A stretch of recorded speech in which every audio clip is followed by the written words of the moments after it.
So yun guys, pag lumimig-lamig na, pwede na natin siyang tanggalin ito. Tanggalin natin itong tubig na to. Ayan yung mga kape oh.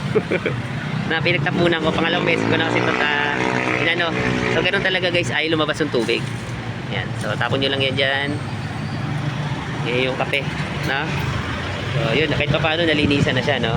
So ang gagawin natin guys, babaklasin natin dito sa ilalim. Ito. So dalawang tornilyo lang naman yan guys. Yan, yung tornilyo lang naman yan. So babaklasin lang natin yan. So walang mahawak eh. Wait lang ha. Baklasin lang natin yan. Dapat kasi guys yung kape na to ay tuloy-tuloy. Na yung tubig na lumalabas. Ang nangyayari, nabalak niya na yung kape sa loob. Ayun. Hindi na siya makalabas ng sobrang dami. Init. Namamatay na kagad yung power. Kaya yung kape na-stuck na doon sa pinakaloob. Kaya yung tubig hindi makalabas doon sa pinaka ano niya. Ito na yung babaklasin natin guys. Dalawang tornilyo lang yan. Hirap pag walang mahawak. Ay.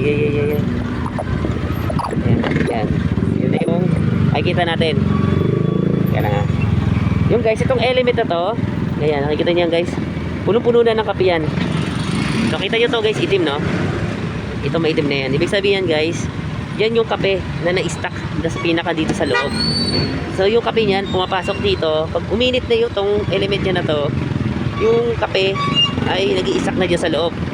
So palabas yan dito, yung tubig, hindi na siya makalabas patungo sa pinaka tubig niya. Ayan. Ayan diba? Ito na yung pinaka kape niya oh. Ayan na. Ayan. So dilinisin lang natin yan. Tingnan natin guys kung masusukit natin yan no? So yan, so tatanggalin lang natin yan. Naka, ano lang naman ito eh. Naka-clip. So tanggalin lang natin.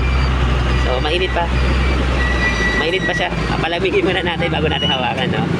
So yan lang yung clip niyan guys. Tapos yung tornilyo yan. Mabaklasin nyo lang yan. Tornilyo na yan. Tapos maangat mo na yan. Hugutin nyo na yan dito para mailabas nyo. Para malinisan nyo dito. Hanggang dito sa pinakaloob niya.